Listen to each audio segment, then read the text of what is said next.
Welcome friends to another Dune video. Today we examine the iconic Crys Lnife, its origins, its use in ceremonies, and who first discovered it.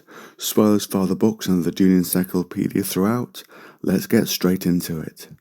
The Crys Lnife is, in simple terms, a single tooth taken from the mouth of a giant sandworm. Due to its ties to Shai-Hulud, it's considered sacred by the Fremen. If you are an off-worlder and see one of these weapons under Fremen law, you would not be allowed to leave Arrakis without the Fremen's consent. The Dune encyclopedia says a number of never-explained deaths on that world may have resulted from the enforcement of that law. Shoutout Mapes gives one to Jessica Atreides and says, "Who sees that knife must be cleansed or slain." The beliefs around the knives extend to when Shoutout Mapes believes Jessica is worthy of a Crys Lnife, as was Duncan Idaho when he had proved himself in Stilgar's Siege. And when a Fremen is young, a ritual will confirm that they are an adult, and a part of that is the gift of a Crys Lnife to them. If the blade is withdrawn, it could not be put back in the sheath without tasting blood. Even if this needed to be the user's own, you would be considered to have insulted Shai-Hulud and bring God's wrath on you if you did not. The blade itself, in the Dune encyclopedia, is said to be a milky white blade, some 20 centimeters in length, which gave the impression of glowing in dim light. The first to take the tooth from the mouth was Selim Wormrider. In that case, the worm had died from exhaustion after being ridden through the desert for a very long time. The teeth are taken when the Fremen find a dead sandworm.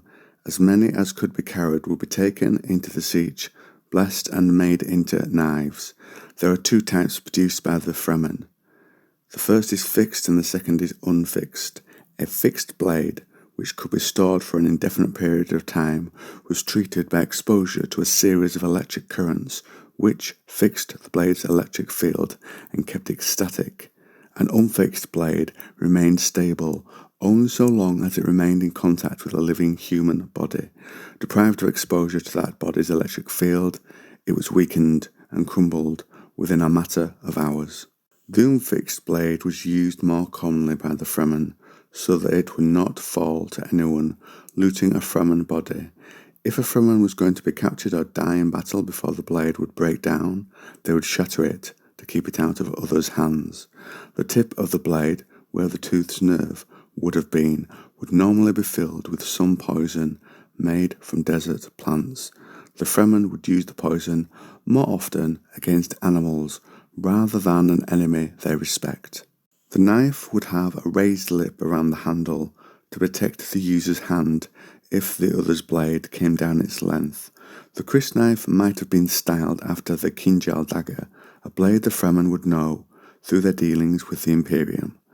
Earlier versions had that knife's shearing guard, which was later eliminated. It's said the Fremen give their blades names and hold those names secret, even from their fellow Fremen. After the knife's owner dies and their water is returned to the tribe, the knife's handle will be taken also to that place.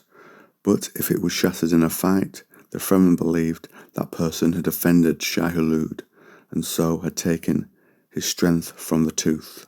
The most common Crys Lnife was of course the one that was held by Paul Muad'Dib. This went to his son upon his death, and it became used in later the Second's ceremonies. Leto had control of the number of knives at this point. They were in short supply. The museum Fremen still performed rituals, but did not know the history behind them. So Paul's knife became the last of its type, as the user still knew the traditions and myths that held it apart from more common, less holy weapons. Now friends, I turn this over to you. Are there any lore aspects for the Crys Lnife I missed, or any questions you are dying to ask? Are there any aspects of combat situations of Dune lore you would like a video on? Comment down below.